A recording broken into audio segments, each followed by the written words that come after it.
오늘은 한나의 깨달음이라는 제목으로 말씀을 나누고자 합니다. 지난주에 설명드린 것처럼 1절 말씀을 보니까요, 아들이 없어서 발씨봤던 그런 것에 대한 회복, 감사라기보다는 작은 일이지만 하나님 앞에 기도하면서 불임의 그 고난을 가지고, 불임의 그 결핍을 가지고 기도하면서 아들도 받고 하나님의 크신 구원 계획도 깨닫게 되고, 하나님께서 원수들을 심판하시고 한다는 사실도 깨닫고, 하나님이 우리에게 정말 귀한 하나님의 구원을 주신다라는 것을 깨닫고 기도하는 내용이라고 말씀을 드렸습니다. 그래서 저와 여러분들이 깨닫는 것이 굉장히 중요합니다. 이 하나님의 말씀을 세상적인 가치관, 세계관, 그런 유행을 따라서 그 세상적인 기준을 가지고 하나님의 뜻을 깨달으려고 하면 굉장히 어렵습니다. 도무지 하나님의 뜻을 알 수가 없습니다.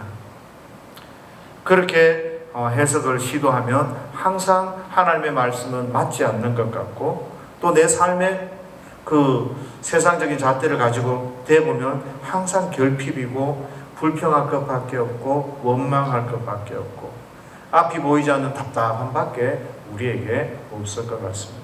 그러나 이 하나님의 뜻을, 하나님의 말씀을 통해서 저와 여러분들이 이해하고 해석하기 위해서는요, 구원사적인, 구속사적인, 쉽게 이야기해서 하나님이 우리를 구원하시고자, 그리고 하나님이 우리를 하나님의 거룩한 백성으로 세우시고자 하는 그 방향에서 고민을 하시고 생각을 하셔야 합니다. 그러면 하나님께서 우리에게 왜 이런 것들을 허락하시고 왜 이것들을 그냥 두시는지, 왜 이렇게 기도하게 하시는지 그거를 깨닫기가 쉽습니다. 그러면 하나님 뜻 앞에서 우리가 인내하고 감사하고 순종하면서 하나님의 삶이, 하나님의 뜻이 우리 가운데 드러나도록 그렇게 순종하며 나아갈 수 있습니다. 만약에 우리가 이런 것들을 내어버리고 세상적인 그런 방법으로 세상적 가운데서 살면, 세상적으로 살면 얼마나 쉽겠습니까? 흘러가는 대로 그냥 흘러가면 되잖아요. 그런데 말씀대로 살려고 하면 어떻게 해요? 마치 우리가 이 땅에 살면서 중력을 거스리는 것과 똑같은 거죠. 참 어렵습니다. 하나님의 말씀대로 살아가려고 하면 그렇게 세상이 녹록하지가 않습니다. 마귀들은 위협도 하지만 유혹도 하고, 그렇지만 우리가 이 중력을 거스리는 그런 힘들고 어려움, 그런 가운데서 믿음의 싸움을 할 수 있는 이유가 뭔가 하면 깨달음이 있다. 깨달음. 하나님의 존재를 깨닫고 하나님의 위대하심을 깨닫고 하나님의 그 구원하시고자 하는 그 은혜를 깨닫고 하나님의 은혜를 깨달으니까 한나처럼 기도하게 되는 거죠. 모든 것이 하나님의 은혜입니다. 하나님이 나를 높여주셨습니다. 하나님이 나에게 승리를 주셨습니다. 깨달아지니까 하나님 앞에서 믿음의 싸움을 할 수가 있다라는 것을 우리가 기억을 해야 할 것 같습니다. 오늘은 2절이에요. 하나님께서는 한나가 이렇게 하나님을 높이고 찬양하는 중에 그 깨달은, 또 다르게 깨달은 내용들을 우리가 알 수가 있습니다. 그것이 세 가지 내용으로 저와 여러분들에게 나타나는데요. 첫 번째는 하나님은 여호와 같이 거룩한 이가 없고 주밖에 다른 이가 없고 하나님 같은 반석도 없다라고 한나가 고백을 하면서 찬양을 하는데, 그 속에서 한나가 깨달은 것이 무엇인지 이런 것들을 좀 살펴보면서 저와 여러분들도 어떤 삶의 방향으로 나아가야 할 것인가 고민을 좀 했으면 좋겠습니다. 첫 번째는요, 당시에 이스라엘 백성들은 거룩하지 않았어요. 하나님 백성답지 않았어요. 그것을 깨닫고 보니까 하나님은 굉장히 거룩하신 분인 거예요. 하나님의 백성은 거룩하지 않고 하나님은 거룩하신 거죠. 모순입니다. 당시 엘리 제사장이나 그의 아들들의 그 타락이나 그 사사시대 가운데서 혼란스럽게 늘 범죄를 일삼았던 이스라엘 백성들을 생각해 보면 하나님이 기뻐하시고 하나님의 백성다운 삶과는 정반대의 삶이었죠. 근데 여기서 모순이라고 아까 말씀드린 것처럼 정말 중요한 것은 하나님은 거룩하시단 말이죠. 하나님의 이 거룩하심이 어떻게 이들의 잘못과 이들의 죄악을 함께 용납하며 갈 수 있겠는가라는 거예요. 하나님은 거룩하시기 때문에 이런 죄악을 용납하지 않습니다. 이런 것들을 한나가 보고 깨닫게 되는 거죠. 타락한 이스라엘의 그 사회, 그 지도자, 거룩하신 하나님, 이 일들을 가운데서 하나님은 이 모든 사람들에게 있어서 그 거룩하지 않는 그 일들에 대해서 하나님은 거룩한 그 방법으로 이 일을 처리해 가실 것이라는 그런 신앙 고백이 오늘 이 한나의 고백인 거죠. 여호와와 같이 거룩하신 이가 없습니다. 하나님은 거룩하십니다. 그렇게 고백합니다. 사람들 많이 고민하잖아요. 왜 악이 성행하냐고, 왜 예수 믿는 사람이 저 모양이냐고, 하나님은 거룩하신데 왜 저 사람들을 다 벌하지 않고 놔두시냐고. 그런데 한나가 깨달은 것은요, 하나님은 거룩하시기 때문에 거룩한 방법으로 거룩하게 일을 처리해 나가신다라는 것을 깨닫게 되는 겁니다. 그래서 하나님께서는 이후에 보면 이 엘리 제사장에 대해서는, 이 지도자의 집에서는 철저히 심판하죠. 씨를 말려버려요. 반면에 이스라엘 백성에게는 또 회개의 기회를 주세요. 하나님의 그 거룩하심이 그 각 사람에게 드러나고 나타날 때 어떤 사람에는 강력한 심판으로, 절대적인 심판으로, 돌이킬 수 없는 심판으로 나타나고요.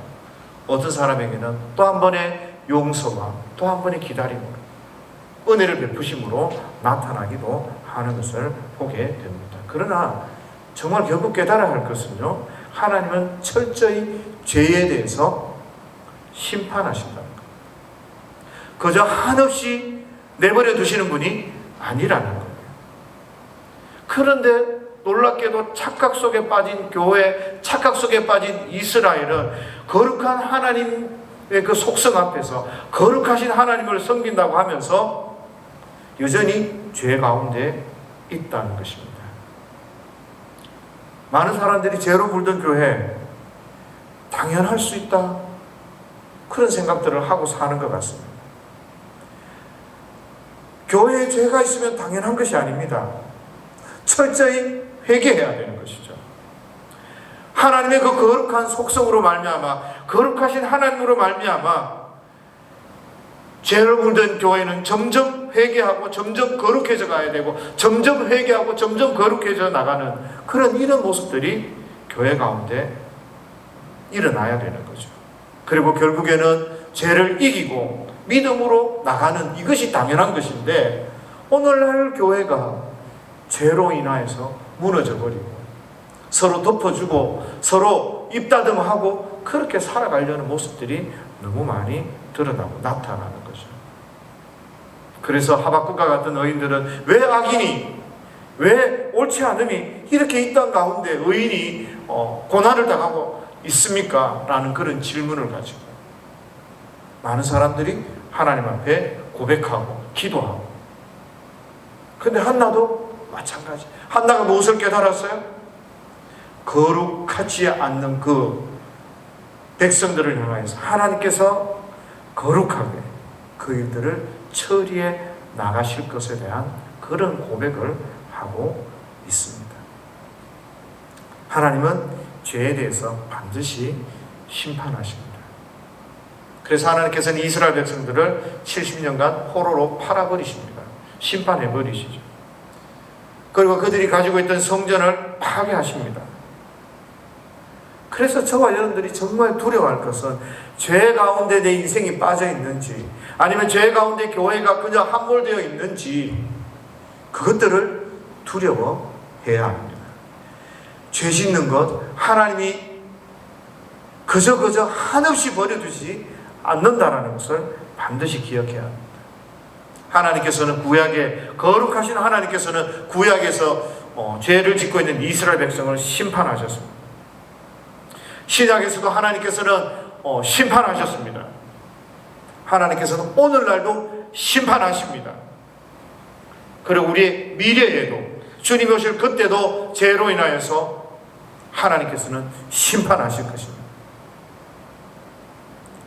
하나님은 죄에 대해서 함께 할 수 있는 분이 아니라는 것 반드시 좀 기억을 하시면 좋겠습니다. 하나님께서는 계속해서 구약 시대에도 신약 시대에도 오늘날 세대에도 그리고 미장래에도 죄에 대해서 심판하심으로 말미암아서 우리에게 영원한 심판에 대한 그 두려움을 심어주시고 하나님 앞에 돌이키고 회개하고 깨닫기를 하나님은 원하시는 겁니다. 그래서 저와 여러분들은 죄를 철저히 배격하고 죄를 피 흘리기까지 싸워야 합니다. 한나가 그걸 아는 거죠. 이스라엘 백성들의 삶의 모습들을 보면서 하나님은 거룩하시구나. 주님은 거룩하시구나. 그래서 하나님께서 거룩하신 것 같이 우리도 거룩해야 되고 교회도 거룩해야 되고 성도도 거룩해야 되고 레위기 19장 2절에 이런 말씀이 있습니다. 너는 이스라엘 자손의 온 회중에게 말하여 이르라. 모세 보고요. 너희는 거룩하라. 너희는 거룩하라. 이는 나 여호와 너희 하나님이 거룩함이니라. 구약시대 모세를 통해서 이런 이야기를 했어요. 거룩해야 된다. 죄 지으면 안 된다. 신약에 오니까 베드로전서에 보니까 이렇게 이야기하고 있어요. 오직 너희를 부르신 거룩한 이처럼 우리를 부르신 하나님처럼 너희도 모든 행실에 거룩한 자가 되라. 기록되었으되 내가 거룩하니 너희도 거룩할지어다 하셨느니라. 성도는요 거룩해야 돼요. 계시록 22장에 보면 이런 말씀이 있습니다. 불의를 행하는 자는 그대로 불의를 행하고 더러운 자는 그대로 더럽고 의로운 자는 그대로 의를 행하고 거룩한 자는 그대로 거룩하게 하라. 보라 내가 속히 오리니 내가 줄 상이 내게 있어 각 사람에게 그가 행한 대로 갚아주리라. 계시록에서도 원하는 게 뭡니까? 의롭고 거룩하라는 거예요. 하나님 원하시는 것은 나는 거룩하니 너희도 거룩하고 의로워야 된다. 죄 지으면 안 된다. 죄 지으면 하나님이 심판하신다고 말씀하고 있습니다. 한나는 자기의 사회를 바라보면서 죄 지으면 안 되는구나. 하나님께서 이것을 거룩하신 하나님께서 거룩한 방법으로 이 모든 것을 심판해 가시는구나 라는 사실을 깨달았습니다. 두 번째 깨달은 고백 가운데서요. 주밖에 다른 이가 없다 그렇게 이야기합니다.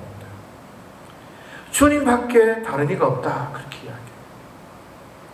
우리가 살다 보면 이런 이야기를 하는 그 경우가 있잖아요. 그래도 가족밖에 없다. 그래도 딸밖에 없네. 그래도 아들밖에 없네. 이런 이야기를 해요. 우리가 살다 보면 이런저런 일을 당하다 보면 실제로 핏줄이 찼다. 이런 고백들을 할 때가 있습니다. 그런 고백하고 비슷한 거 아닌가요? 주님밖에 다른 이가 없다. 하나님만이 진짜 주님이시고 다른 것은 헛되고 헛되고 헛되고 헛되다. 다 가짜라는 거예요. 다른 걸 해봤는데 그게 나한테 기쁨을 줄 것 같고 그것이 나를 영원히 행복을 줄 줄 알았는데 그거 다 가짜라는 거예요. 그렇게 주위를 살펴보니까 이 이스라엘 백성들의 삶이 헛살고 있는 거예요. 왜 헛살고 있었는가 하면 이 이스라엘 백성들이 여호와 하나님 외에 자꾸 다른 것에 눈을 두고 있더라. 우상을 마음에 두고 돈을 우상으로 삼고 건강을 우상으로 삼고 지식을 우상으로 삼고 사람이 그렇게 하면 안 되는데 자꾸 그렇게 헛된 것에 나를 지켜줄 수 없는 그것에 마음을 두고 살아가더라. 사무엘상 7장에 보면 사무엘이 그 백성들에게 이런 말을 합니다. 우리가 마음을 새롭게 하자. 이제 우리가 하나님께로 돌아가서 하나님만 섬겨야 된다. 그러기 위해서 너희들 뭐 해야 되는 줄 아느냐? 이방신을 버려라. 이방신을 버려라. 이렇게 도전한단 말이에요. 이 말 무슨 이야기입니까? 이스라엘 백성들이 엘리 제사장의 타락이나 이런 자상 타락을 보면서 얼마나 마음이 힘들었겠어요. 저거 다 똑같다. 다 종교에 불과하다. 그래, 내가 가만히 보니까 저 제사장 저놈들이 더하다. 어떻게 나도 안 하는 행동을 저렇게 하냐? 막 이러지 않았겠어요? 그러는 가운데 이들의 마음속이 어디로 향해요? 이방신을 향하는 이방신을. 근데 여러분, 하나님의 택한 백성 선민이, 하나님의 백성이 이방신이 웬 말입니까? 이방신이 우상이 웬 말입니까? 그게 가능해졌다는 거예요. 그게 상처 때문에 그랬든지 아니면 세상의 유혹 때문에 그랬든지 뭐 때문에 이유가 있어서 나 이때까지 교회 다니고 나 이때까지 하나님 잘 믿는다고 생각했는데, 나 하나님 앞에 있는다고 생각했는데 다른 것이 내 눈에 들어오는 거예요. 다른 것이 내 눈에 들어오는 거예요. 그래서 이스라엘 백성들이 하나님만 섬긴 게 아니라 이방 신들도 섬긴 거예요. 가나안에 있는 모든 신들 섬긴 거예요. 마음속으로. 제사도 지내지만 내가 따라가서 다른 것도 하는 거예요. 그 교회도 나오지만 나는 적당하게 사람들 속에가면서 적당하게 내가 할 수 있는 거 다 하고 내가 누릴 거 다 누리고 세상의 거 다 누리면서 그렇게 살아오는 거하고 비슷한 거죠. 교회에서는 거룩한 척 하지만, 하나님 믿는다고 기도하는 척 하지만 하나님 누구보다도 잘 아시거든요. 그런 일들이 이스라엘 백성에게 있었던 거죠. 적당한 거 적당신 거죠. 적당하게 재물신을 보고 쾌락신을 보고 풍요의 신을 바라보면서 나한테 유익이 된다 싶으면, 뭐 나한테 좀 재미가 있다 싶으면 이거 유행이네?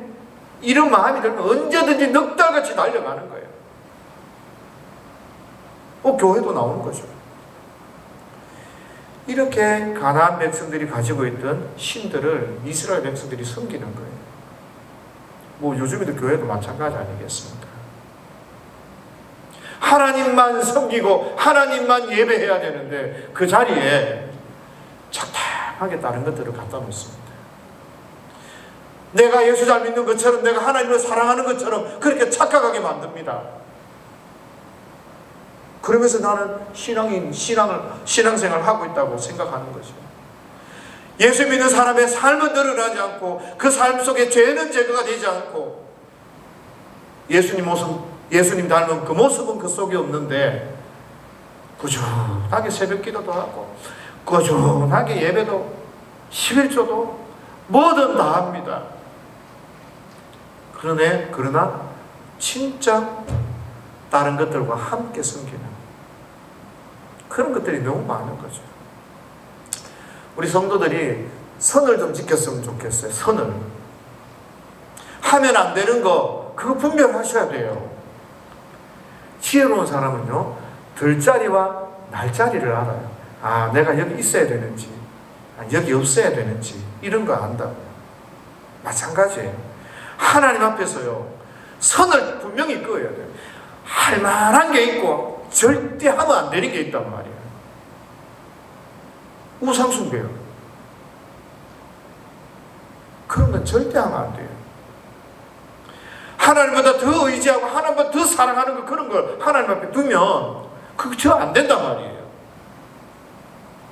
그건 우리 속에 어떻게 해요? 자꾸 다른 거 생각하는 거예요. 하나님 신뢰해야 되는데 하나님 신뢰 안 하는 거예요. 우리가 그렇잖아요. 신뢰 못할 때 많아요. 근데 어떤 사람은요, 신뢰해야 되는데 막 이러는 사람이 있고, 어떤 사람은 신뢰하면서 자꾸 하면서 가면서 실수하는 사람이 있어요. 하나님 그 누구보다 잘 아시지 않겠습니까?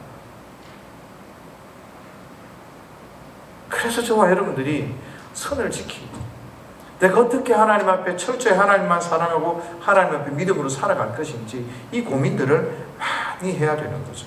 한나도 그렇지 않았겠어요? 남편 사랑받고 그렇게 막 있을 때 세상 누구보다도 좋았지 않았겠어요?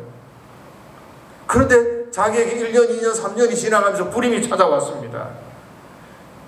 그러면서 기도하면서 보이지 않던 것이 보이면서 깨달아지는 거죠.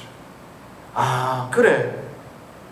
내가 의지하는 게 남편이 최고인 줄 알았고, 내가 의지하는 게 가정 형편은 좋으면 최고인 줄 알았는데, 내가 기도하면서 내 불임 가운데서 하나님 앞에 나아가면서 점점 앞에 깨닫는 거 보니까 주님밖에 없구나, 주님밖에 없구나, 하나님밖에 다른 이가 없구나. 그 고백을 하면서 아 그래, 이 우상은, 이 세상의 헛된 것, 이 세상의 우상은 의미가 없구나, 이 헛사는 것이구나 라고 고백을 하게 되는 거죠. 보이지 않는 것들이 깨달아지는 거죠. 몰랐던 것이 깨달아지는 겁니다. 하나님 외에는요, 다른 우상은 의미가 없어요. 오직 주님밖에 없다는 것을 믿으시기를 바랍니다. 세 번째로 깨달은 것이요, 하나님 같은 반석이 없다고 고백합니다. 나를 지키고 나를 보호하시는 이가 하나님밖에 없다는 거죠.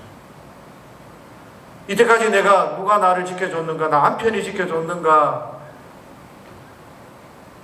막 이런 생각들도 할 수 있었는데, 그런데 가만히 보니까 하나님이 나를 지키신다. 나를 깨닫게 되니까 내 주변에 있는 사람은 어떨까? 시야가 넓어지잖아요. 나는 내가 돈을 벌고 내가 막 건강하고 내가 이래서 나는 혼자 사는 줄 알았다가 어느 날 갑자기 깨달았어요. 하나님 은혜구나 라는 생각을 깨닫고 옆에 사람을 보니까 어때요? 쟤는 어떻게 살지? 옆에 보이는 거예요. 여전히 남편을 의지하고 사네. 분이 나는 여전히 남편을 의지하고 사네. 저 아닌데. 그리고 확장되어져서 우리 이 사회를 바라보고, 이스라엘 백성 사회를 바라보고, 주변의 역사가 보이기도 하고 이 사회가 보이기도 합니다. 시야가 넓어지는 거죠. 하나님이 어떤 분인가를 깨닫고 나니까 시야가 넓어지는 거예요. 사실 이스라엘 백성을 지키시고 보호하시는 분이 누굽니까? 하나님이시거든요. 그 사사기에 기록이 되어 있잖아요. 이스라엘 백성이 계속해서 국가들 속에서 어려움을, 관계의 어려움을 계속 겪고 있습니다. 약탈하려고 쳐들어오고 막 압제하고 막 힘들고 어려우면, 그러면 사사가 일어나서 구원하고 막, 또 이스라엘 백성들이 하나님 떠나고 하면 또 하나님께서 막 약탈하고 쳐들어오고 압제하고, 그러니까 옆에 있는 그 국가들과의 관계가, 블레셋 또 다른 민족들과의 관계가 쉽지 않은 거예요.